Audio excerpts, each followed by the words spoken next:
الشیطان الرجیم قل یا اہل الکتاب لم تکفرون بآیات اللہ واللہ شہید علی ما تعملون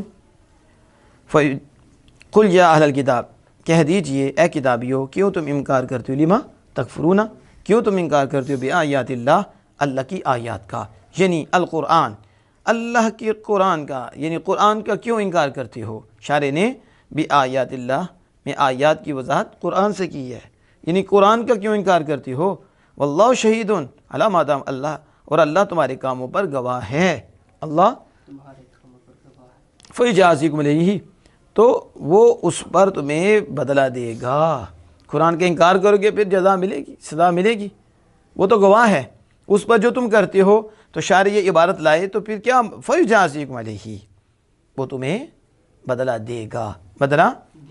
قل یا اہل الکتاب لم تصدون عن سبیل اللہ قل یا اہل کتاب کہہ دیجئے کتابیو لم تصدون تصرفون لم تصدون کی تفسیر تصرفون سے کی کیوں روکتے ہو کیا کرتے ہو کیوں تم روکتے ہو عن سبیل اللہ اللہ کے راستے سے ای دین ہی شاعر کہتے ہیں سبیل سے مراد دین ہے یعنی اللہ کے دین سے کیوں روکتے ہو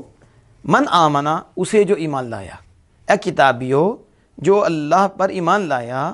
اسے اللہ کے دین سے کیوں روکتے ہو کیوں پھیرتے ہو کیوں روکتے ہو کس کے ساتھ بتکذیبکم النبی تمہارا نبی صلی اللہ علیہ وسلم کی تکذیب کرنا کیا کرنا تکذیب کرنے کے ساتھ وقت میں نعت ہی اور نعت مصطفیٰ صلی اللہ علیہ وسلم کو چھپانے کے ساتھ نعت ساتھ تم کیوں نہیں پھیرتے ہو کس طرح آپ صلی اللہ علیہ وسلم کو جھٹلاتے ہو ساتھ حضور کی نعت چھپاتے ہو پہلے بھی میں بتایا یہودیوں کا کام حضور صلی اللہ علیہ وسلم کی نعت چھپانا کیا تو آپ جو نعت چھپاتے ہیں انہیں سوچنا چاہیے وہ کس کے طریقے پر ہیں حضور کی شان چھپاتی ہیں تو یہ شان چھپاتے ہیں کہ مومن جو ہیں سیدھے راستے سے بھٹک جائیں کس سے تب تغونا تم چاہتے ہو ہاں یعنی السبیلہ شاعر کہتے ہیں تب تغونا ای تطلبون السبیلہ تم ٹیڑھا راستہ چاہتے ہو حق سے جو راستہ ہٹاتا ہے وہ چاہتے ہو کیا چاہتے ہو تطلبون السبیلہ تم راستہ چاہتے ہو عوجا شاعر کہتے ہیں مصدر بمعنی معوجہ تین یہ مصدر ہے مفعول کے معنی میں یعنی تم سیدھے سے ٹیڑھا راستہ یعنی مائلۃ عن الحق حق سے الگ کرنا چاہتے ہو وہ راستہ جو حق سے الگ کرے تو وہ چاہتے ہو وہاں تم شاہدون حالانکہ تم گواہ ہو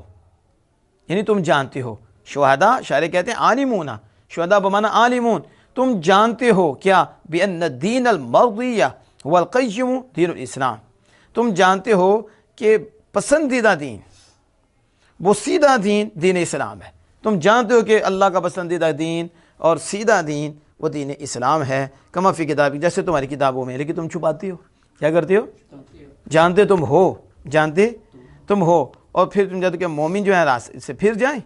وما اللہ بغافل عما تعملون اور اللہ تعالیٰ تمہارے کاموں سے بے خبر نہیں ہے اللہ ما نہیں ہے اللہ بغافل غافل عما تعملون تمہارے کاموں سے وہ بے خبر نہیں ہے یعنی من الکفر والتکذیب جو تم کفر کرتے ہو جو تم جھٹلاتے ہو اللہ اس سے باخبر ہے اللہ اس کی خبر رکھتا ہے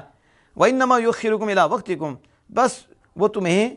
تمہارے وقت تک ڈیل دیتا ہے اور مؤخر رکھتا ہے کیا کرتا ہے وہ تمہیں مؤخر کرتا ہے تمہارے وقت تک فیجازی بھی تمہیں بدلہ دے گا ابھی اسے تمہیں ایک وقت تک چھوڑا ہے کیونکہ ایک وقت ہے پھر تمہیں کیا دے گا بدلہ